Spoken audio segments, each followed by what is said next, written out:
Gabriel. Gabriel is the first alternate and the main antagonist in the Mandela Catalogue. At first glance, he resembles Archangel Gabriel with his long curly hair, angelic face, wings, and long white robe. But look closer and something feels off. I will know their greatest fear. His expression is unnervingly blank, with his eyes devoid of warmth, looking more like a mannequin than a divine figure. First appearing in the Overthrown, Gabriel proclaimed himself as the one true savior of humanity after he presumably prevented the birth of Christ by sabotaging the Annunciation.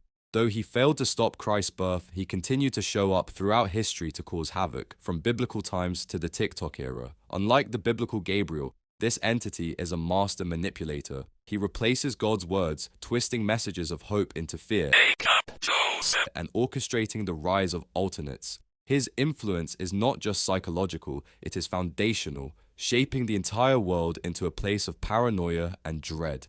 Imagine if Light Yagami got his wish to be a god, but instead of writing names in a notebook, he rewrites reality itself. With both using faith as a weapon, some believe that Gabriel is the Antichrist. Whatever he truly is, one thing is certain: his words are not salvation, they are destruction. Cesar's alternate. Cesar's alternate is one of the most unsettling cases of an imposter. At a glance, he is identical to Cesar Torres, but look closer and you'll see the difference. Hey, it's Cesar. His skin is too smooth, half of his face is dark, and his expressions are slightly unnatural, like an obvious AI deepfake. This alternate first appeared in the Mandela Catalogue Volume 1. He broke into the Torres household and presumably took Cesar and his mother down. Afterwards, he takes on Cesar's form to call his friend Mark Heathcliff for help, who unknowingly got lured into a nightmare he wouldn't escape. The alternate followed Mark home, tormenting him with relentless psychological and auditory manipulation. I have a gift for you. Driven to insanity by its haunting presence, Mark meets his inevitable end. Some suggest that Cesar's alternate is the same alternate that attacked both Ruth and Thatcher.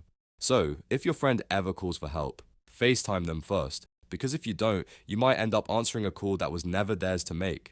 The Preacher. The Preacher, also known as a messenger, is a towering, emaciated figure with a gaunt face, hollow eyes, and an unsettling presence. The Preacher's silhouette can be recognized by its long, distorted limbs and tattered appearance. Introduced in the Mandela Catalogue Volume 2, it uses his unsettling voice to manipulate those who are around, spreading terror by distorting reality and inflicting psychological harm. Its manipulation has no limits, convincing others to carry out horrifying actions. The Preacher is believed to have existed for centuries, showing up in different cultures under various names, feeding off fear and causing destruction wherever it appears. Some theorize that the Preacher is Mary Magdalene.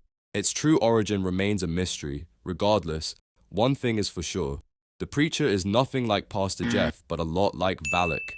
The Murray Residence alternate, a shape-shifting entity that uses human identities to deceive and manipulate its victims. The Murray Residence alternate is a lanky, tall figure with unnatural proportions. Its face is often distorted or vacant, depending on the human it impersonates. It mimics people, gaining trust before manipulating them mentally, often with unnerving behavior. First encountered in volume 333, it has haunted the Murray residence, known for tormenting the household with its disturbing impersonations. Like Pennywise, this alternate feeds on the psychological trauma of its victims. So, kids, never step on your odd neighbor's lawn or else. N.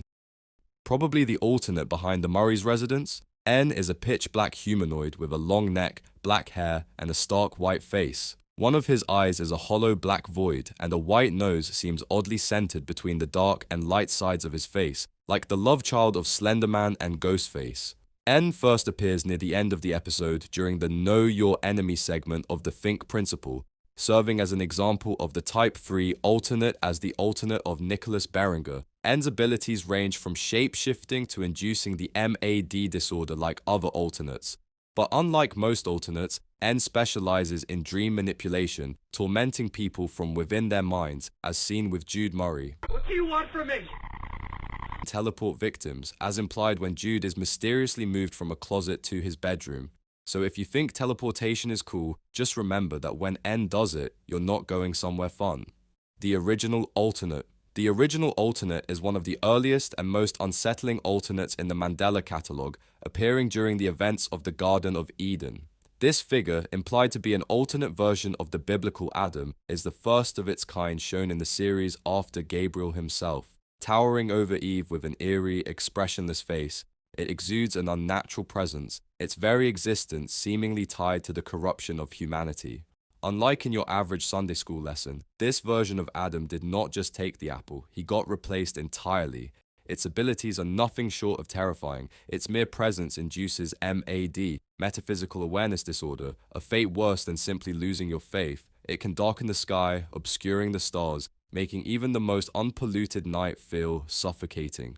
Theories suggest this entity set the foundation for alternates as a whole, turning a moment of deception into an endless cycle of horror. So yeah, forget the talking snake. The real nightmare was Adam's doppelganger. Think Principal Alternates. In the series of the Think Principal tapes, multiple alternate victims were shown. The Think Principal is a VHS tape recording of emergency alert broadcasts designed to educate citizens on how to identify and defend against alternates. These alternate victims range from an adult woman, a teenage boy, to an elderly man. Though it is unknown how the USDTP got their before and after images, it's possible that they sourced those from their captive alternates being kept for research. The alternates that preyed on these victims are classified into three types: the doppelgangers, the detectable, and the flawed impersonators. These alternates thrive on psychological warfare, using fear, deception, and distorted messages to break their victims long before they ever think of resisting.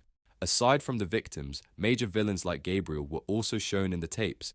If you've watched the tapes, consider yourself warned because, just like the victims, not even therapy and pills can save you. Adam Murray. Adam Murray is, by all appearances, just a guy. Introduced in Act 1 of the Mandela Catalogue Volume 2, Adam is a chill dude running a ghost hunting operation with his best friend Jonah, taking jobs that would make any sane person run in the opposite direction. But something about him does not quite add up. He is weirdly immune to MAD, has visions that make no sense, and seems a little too comfortable around the supernatural. It's like these two are Ghostbusters, but Adam might be a ghost in disguise. Some theories suggest that Adam is not entirely human. Maybe he is an alternate, or maybe something even stranger. His past is a mystery, and his connection to the Mandela County chaos is unsettling at best. If he really is an alternate, does he even know, or is he a ticking time bomb waiting to go off? Regardless, if you ever find yourself in Mandela County, you might want to rethink answering Craigslist ads for ghost hunting gigs posted by Adam. And there you have it. Thanks for watching. Stay vigilant. Peace.